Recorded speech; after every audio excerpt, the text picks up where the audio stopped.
In a previous interview, you talked about struggling throughout the season. So what changed and how are you able to turn the page so that the end of the season went a lot better? Lexie Hull entered the 2024 season on the verge of being forgotten.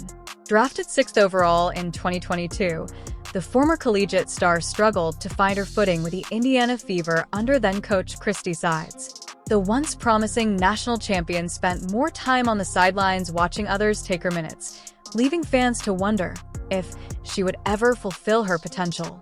So you have basketball in your genes. Your grandfather played basketball, your dad, and you have a twin sister who you played basketball with growing up. What was it like growing up in that family dynamic? Well, we have a super competitive family, and having my dad play basketball collegiately, knew that basketball was going to be put in my hands at an early age, but my parents were, super excited about having us try every sport imaginable. So yeah, we grew up, my sister and I, playing a little bit of everything. Then Caitlin Clark arrived as superstar whose electrifying style lit up the WNBA. She didn't just transform the Fever's offense, she changed everything, from team chemistry to individual performances. Her presence sent a ripple effect through the roster, felt most by Lexie. I think it was important to get to know her off the court because I do think that, connections, getting to know people really play a part in the success of teams. In her latest interview with She's for Sports and the Dunker Spot, Lexie pulled back the curtain. What really happened behind the scenes? How did Clark's leadership reshape Hull's career? And what does this reveal about the Indiana Fever's rise? Get ready to discover the untold truth of redemption, camaraderie, and one of the WNBA's most inspiring turnarounds. She's been called the clutch player by WNBA fans, and she was drafted to the W in 2022 with the Indiana Fever in the first round as a 6th pick. I'm talking about professional basketball player Lexie Hull. The 2024 season couldn't have started worse for Lexie Hull. Drafted 6th overall in 2022 and once a key figure on Stanford's national championship team, she found herself just 2 years into her WNBA career sitting on the bench, watching players like Katie Lou Samuelson and Christy Wallace take the floor ahead of her. And at the beginning of the season, my playing time definitely looked different than it did at the end. So trusting that, I was staying ready, putting in the work so that when I did get the minutes out on the court, that I could take full advantage of them. So I was just really proud of myself for trusting the process and staying the court. But for Hull, trusting the process was easier said than done. The mental shift from being a college star to battling for a role in the WNBA proved to be a tough challenge. The basketball part of the transition is really tough. Everybody out on the court was one of the best players on their college teams, definitely the best player likely from their high school team. So it's just this mishmash of the best basketball players, and then you're playing against people that have been there for years and years. The Fever were struggling as well.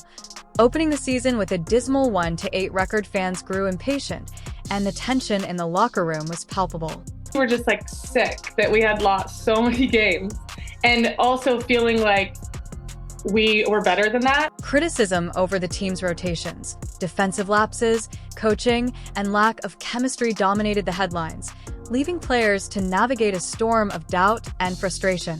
Part of my role is just getting to the open spots, and we have such a good offense that people find the open person. So to be that open person, you get excited. You get excited for the opportunity to shoot and score and be part of the momentum. She threw herself into practice, sharpening her cutting and shooting to be ready for any opportunity that came her way. Hull also credited her teammates for keeping her motivated and inspired. What is it like playing off of Caitlin Clark, Kelsey Mitchell, and Aaliyah Boston? I mean, they make my job really easy, right? It's awesome. And it's really cool to see all of them just grow, not only from this year, but playing 3 years with Kelsey, 2 years with Aaliyah. They're so impressive. Enter Caitlin Clark, the phenom whose arrival was nothing short of seismic for the Indiana Fever. Known for her jaw-dropping highlights and fiery competitiveness, she stepped into a locker room desperate for a spark and delivered instantly. From the moment she joined, the atmosphere shifted, fans buzzed, ticket sales soared, and practices crackled with energy. I think it's really fun because they garner so much attention, obviously, from the other team's defense. So then it allows the other players, me included, to make cuts, make reads, and they're really good at finding, those openings and giving the ball up when it's needed and finding the better shot. So it's really fun, and I feel really lucky to get to play with them. We play against guys in practice, Hull said with a laugh. If they're not winning, Caitlin's going to do everything she can to make sure they're competing.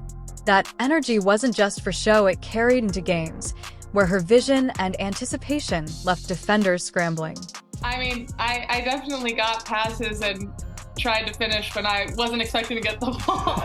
So like now it's like, okay, every cut I have, every cut I make, every fast break I run, like I have a real opportunity to get the ball, which definitely like took me a second. And I think it really just took one of those to really get my head around like, oh, she's all the way down at the other end of the floor and she could still make the pass to me down at the block at this end. So, I mean, it's been awesome. Clark's ability to read defenses and thread passes through tight windows transformed the Fever's offense.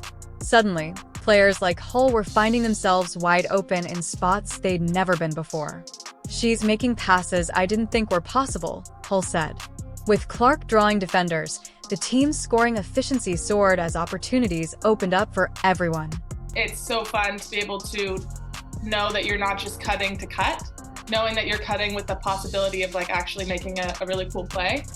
So that makes it that much more worthwhile. Her competitive fire was contagious, pushing everyone to raise their game. Soon, players were feeding off her energy, convinced they could compete with anyone in the league. Clark's arrival wasn't just about stats or highlight plays, it was about culture. Hull recalled how Clark's maturity and leadership instantly resonated throughout the team. She sees the game at a bigger scale, obviously with the platform that she's created for herself, and then that's transitioned to the game. It's huge. And I think like for me, especially as a point guard and as someone that's delivering a lot of the passes that lead to shots, like if I miss, she's definitely going to say like, you got the next one. Like I can count on her for keeping me like confident and positive. So yeah, I think that shows the player that she is and the leader she is as a point guard. And step up they did. As the Fever began to gel, their offense evolved into a cohesive, dynamic force. The game becomes so much more fun when you know you're cutting with a real chance to make a play, Hull said. For the Fever, Clark wasn't just a rookie, she was a game changer. But whether her arrival would be enough to turn the season around was a question only the coming weeks could answer. It's really awesome to get to know her as well because, you know, she's a great person, but you have all these expectations put on her and our team has put on her and fans have put on her. So to see her kind of be so mature in that transition, it's been really awesome. And I'm just really proud to, you know, have her on the team and it's been exciting. If you've made it this far and are enjoying the video, don't forget to like, subscribe, and turn on all notifications. We truly appreciate you taking the time to watch. Now, let's get back to the action. The Indiana Fever had a history-making year. What was that like for you to be a part of that? I'm really grateful for the opportunity to not only play in the WNBA, but to be on a team like the Indiana Fever. I've seen so much growth, not only on the team side, how we're performing on the court, but also the growth in fans. I mean, on the road, it felt like home games. We're playing in sold-out arenas that we have not played in the last 2 years before that. So, I mean, it's just really exciting. The Fever's journey from chaos to chemistry didn't happen overnight. The turning point came not during a game, but in the work they put in at practice. Hull recalled intense scrimmages, where Clark's competitiveness raised the stakes. "If something wasn't working, Caitlin wasn't afraid to push us to fix it," she said. Her energy was contagious, and everyone knew they had to match it. Coaches began to notice the team's growing resilience. Practices were no longer just drills, they were battles. And from those battles, a true team identity began to form. For Hull, the shift was as personal as it was collective.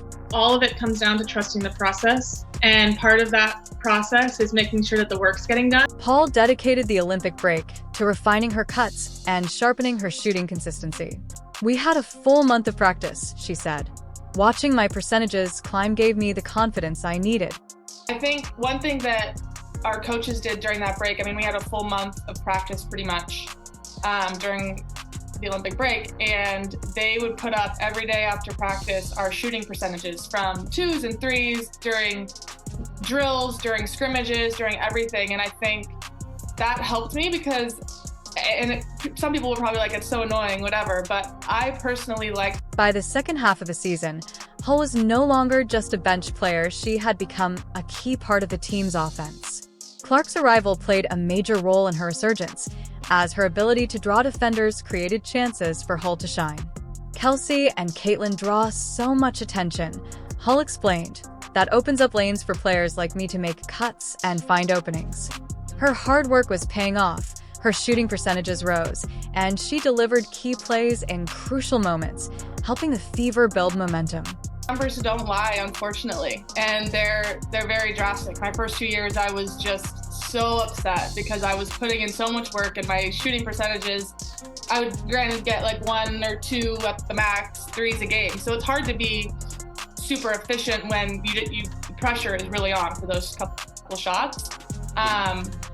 But the numbers don't lie, so it really allows you to look at improvements and really shoot for goals and keep yourself accountable. As the Fever started winning, the impact of their chemistry became undeniable. We never turned on each other, Hull said. That mindset, that unity, that's what got us through the tough times. Fans took notice, packing arenas and flooding social media with support. Once a struggling team, the Fever had become playoff contenders. Hull described the atmosphere of sold-out home games. It gave us an energy we hadn't felt in years. It's hard to put into words how much that means. The social media buzz only grew as Fever fans rallied around the team and reignited a sense of pride in Indianapolis. All of these people were supporting me this whole time, and I didn't know that they were supporting me until that moment. So you kind of forget that there's these people behind the scenes until they come out of the woodwork and say I've been following along this whole time. I'm so proud of you. And that just feels so good to know that there's, such a community behind everybody on our team, even when you don't hear it every day. Their transformation wasn't just a comeback story, it was a statement. With Clark leading the charge and Hull hitting her stride, the Fever weren't just making the playoffs. They were out to redefine what the team could accomplish. The question now is how far they could go, and whether this unity could hold under mounting expectations. You and Erica Wheeler started swapping outfits, so where did that idea come from? Our styles are so drastically different. So we were just joking, I wonder what it would look like if you could pull it off. And the first outfit was something so outside of what I would have ever picked out of my closet. And they're that's not gonna look good on me. I'm all right, let's try. So then I tried it on and everyone was you pull it off, you pull it off. So then it just became part of the pregame tradition. And it's a really fun, lighthearted way to just, get us in the mood to play. The Fever's rise wasn't just felt on the court, it transformed their lives off it as well.